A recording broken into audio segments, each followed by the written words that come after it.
마태복음 16장 1에서 4절 말씀입니다.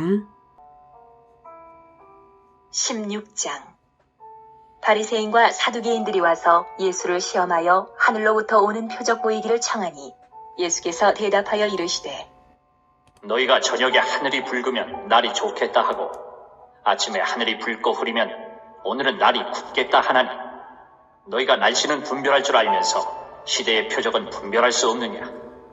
악하고 음란한 세대가 표적을 구하나 요나의 표적밖에는 보여줄 표적이 없느니라 하시고 그들을 떠나가시니라.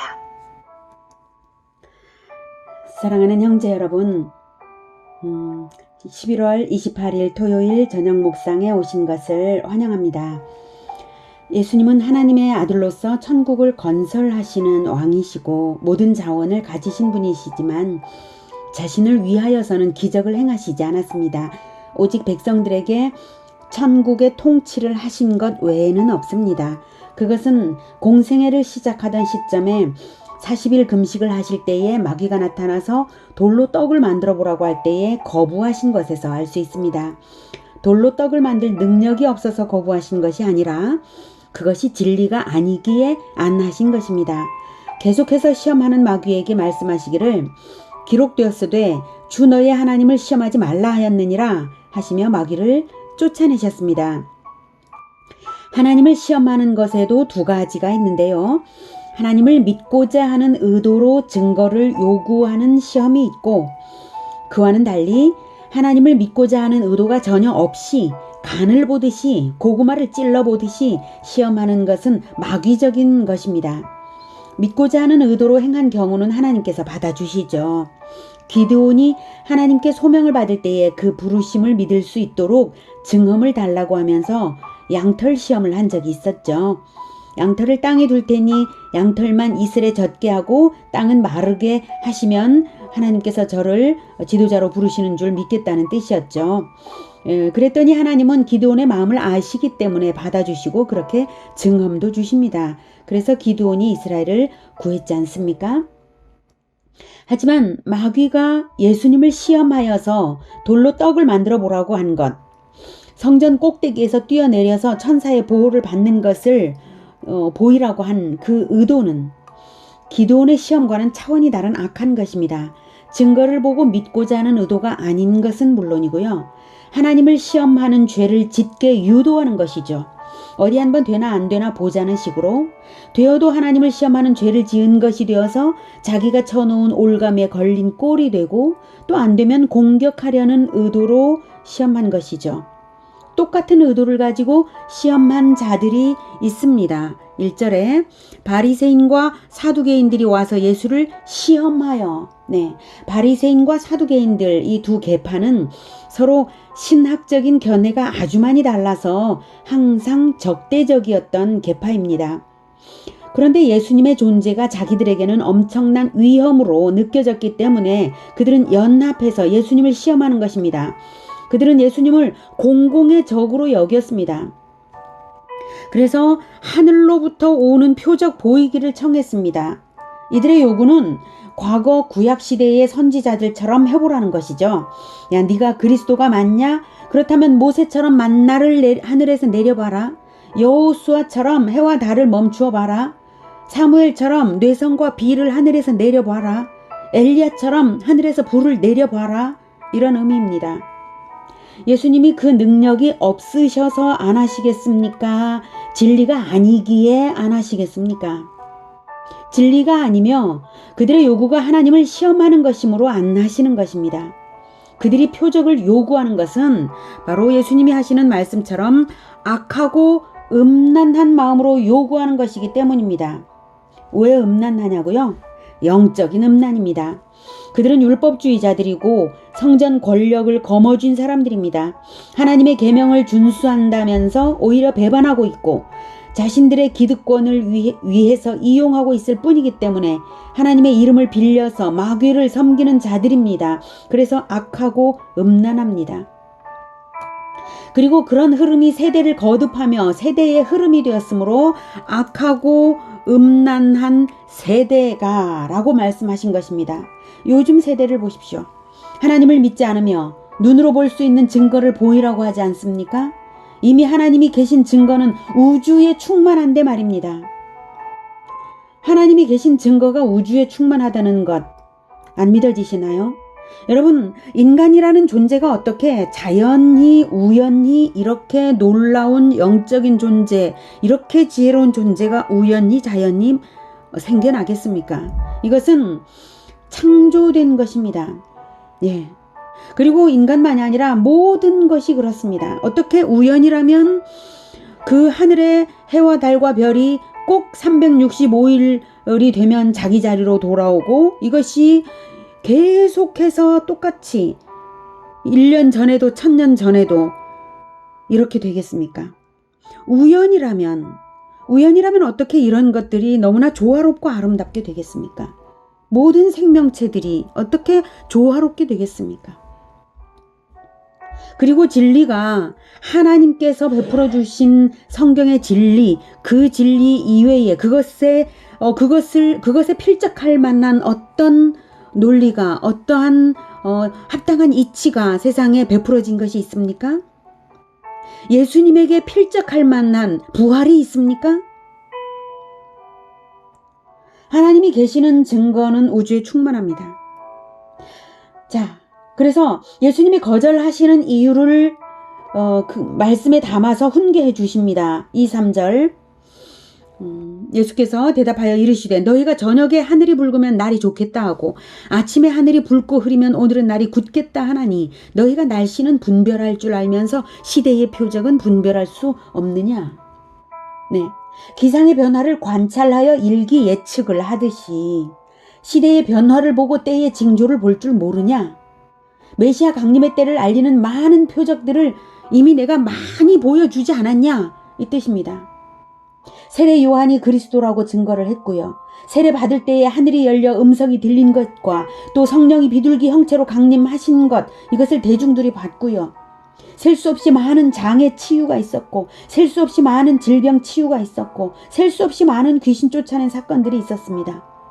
오병이어의 기적과 칠병이어의 기적, 이루 말할 수 없이 그 기적들이 많죠. 그것들이 모두 예수는 그리스도다 라는 증거인데도 깨닫지 못함으로, 아니 믿지 않으려고 믿지 않는 것입니다. 그렇기 때문에 책망하시는 것입니다. 지금 이 시대도 날씨 분별을 하듯이 시대의 표적을 볼 수 있어야 하는 때입니다.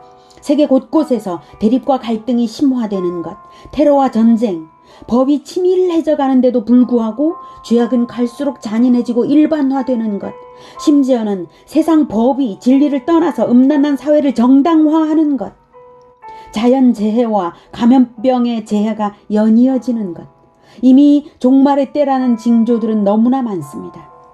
예수님께서 곧 오실 때가 가까웠다는 것을 읽을 수 있어야 합니다.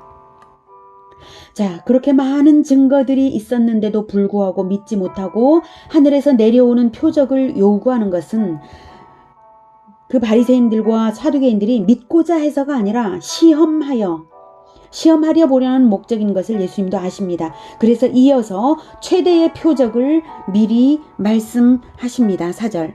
악하고 음란한 세대가 표적을 구하나 요나의 표적밖에는 보여줄 표적이 없느니라 하고 그들을 떠나가시니라. 요나의 표적, 이것은 요나가 물고기 뱃속에서 사흘 있다가 나온 것과 동일하게 예수님도 땅속에서 사흘간 있다가 살아나실 것, 즉 죽으심과 부활을 말씀하시는 것입니다. 이 말씀을 이미 마태복음 12장에서도 하신 바가 있습니다. 그때에는 바리새인과 서기관들이 와서 하늘로부터 오는 표적을 요구했었죠. 아주 비슷한 상황입니다. 표적 보여주기를 거부하시는 듯한 표현이죠. 요나의 표적 밖에는 보여줄 표적이 없느니라, 이 말씀은. 그러나 사실 요나의 표적, 즉 죽음과 부활의 표적이야말로 역사 최대의 표적입니다. 그것을 예언하신 것입니다. 예언으로서 표적을 미리 말씀을 하신 것입니다. 당장 보여주시지 않았지만 예언으로서, 그리고 그것을 실현하심으로써 표적을 주신 것이죠. 이렇게 예언으로 2번씩이나 주셨고, 이 외에도 부활의 예언은 제자들에게 여러 차례 미리 십자가와 부활을 말씀하셨습니다. 이렇게 예언으로서 알리시는 것은 표적을 보고 믿으라는 것이죠. 적대자들이라고 할지라도 나중에라도 제발 깨닫고 믿기를 바라심으로 예수님은 알려주시는 것입니다. 그리고 이 인류 역사 최대의 표적이며 최고의 증거인 이것은 온 열방에 퍼뜨려 전해 주어야 할 최대의 소식입니다. 최대의 표적이므로 더 이상의 증거가 필요 없으므로 이 소식을 듣고도 알아듣고도 믿지 않는 자들에게는 심판이 여지없이 있습니다. 회개의 기회가 아직 남아있는 이 은혜의 때를 놓치지 말고 믿고 구원받아야 합니다.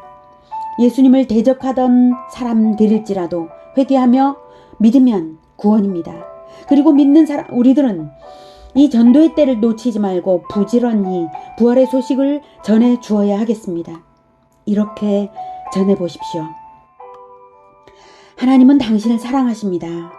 그래서 창조해 주시고 천국을 예비하셨습니다. 하지만 사람들이 하나님의 사랑을 잘 모르죠. 그것은 하나님과 인간이 서로 분리되어 있어서 모르는 것인데요. 하나님과 분리되게 하는 방해물이 있습니다. 바로 죄입니다. 그런데 모든 사람이 죄를 가지고 태어났어요. 나쁜 생각도 죄인데 생각만으로도 죄를 짓는 거죠. 안 배우고도 죄가 떠오르고 지어지는 이유는 모든 사람이 죄를 가지고 태어나서 그렇습니다. 하지만 하나님은 당신을 사랑하셔서 이 죄를 계속 가지고 있으면 영원한 지옥에 가게 되는데 영원한 지옥에 가지 않도록 당신을 사랑하셔서 이 죄를 깨끗이 씻을 수 있는 단 한 가지 방법을 준비하셨습니다. 죄를 지은 나를 대신해서 죄 없으신 분이 대신 피 흘려 벌을 받아 죽어주시는 것입니다. 바로 그 일을 하나님의 아들 예수님이 해주셨습니다. 예수님이 십자가에서 피 흘려 죽으시고 3일 만에 부활하신 사건이 그것입니다. 이 부활 사건은 하나님께서 예수님을 하나님이 보내신 구원자 그리스도로 증명해 주시는 최대의 증거입니다. 예수님이 해주신 이 일이 감사해서 마음의 왕으로 영접하여 드리신다면 그리고 따르신다면 당신의 죄는 씻어지고 하나님의 자녀가 됩니다. 예수님을 영접하여 믿으십시오. 하나님은 당신을 사랑하셔서 창조해 주시고 천국을 준비하시고 죄의 용서 받을 길을 자기 아들의 생명을 내어주셔서 준비하신 분이십니다. 예수님을 영접함으로써 하나님의 사랑을 받으십시오.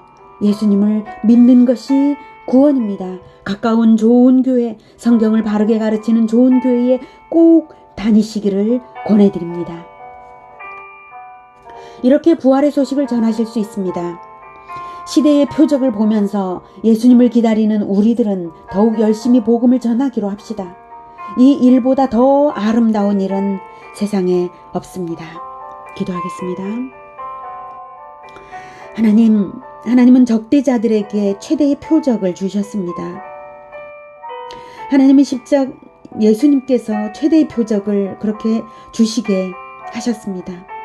하나님은 하나님의 아들의 생명을 내어주심으로써 하나님의 사랑을 증명해 주셨습니다.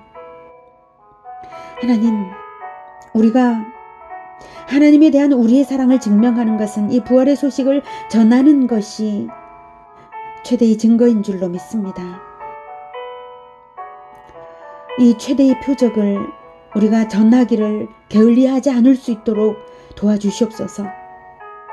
시대의 표적을 보고 예수님께서 오실 날이 얼마 남지 않았다는 이 긴박감을 우리가 가지게 하여 주시고 얼마 남지 않은 이 종말의 때에 이 은혜의 때를 아껴서 전도의 기회를 얻으면서 부지런히 예수님을 따라 전도하는 예수님과 함께 전도하는 우리가 되도록 주님 붙들어 주시옵소서. 우리가 그렇게 실천하겠나이다. 예수 그리스도 이름으로 기도드립니다. 아멘. 이어지는 시간은 개인 기도 시간입니다.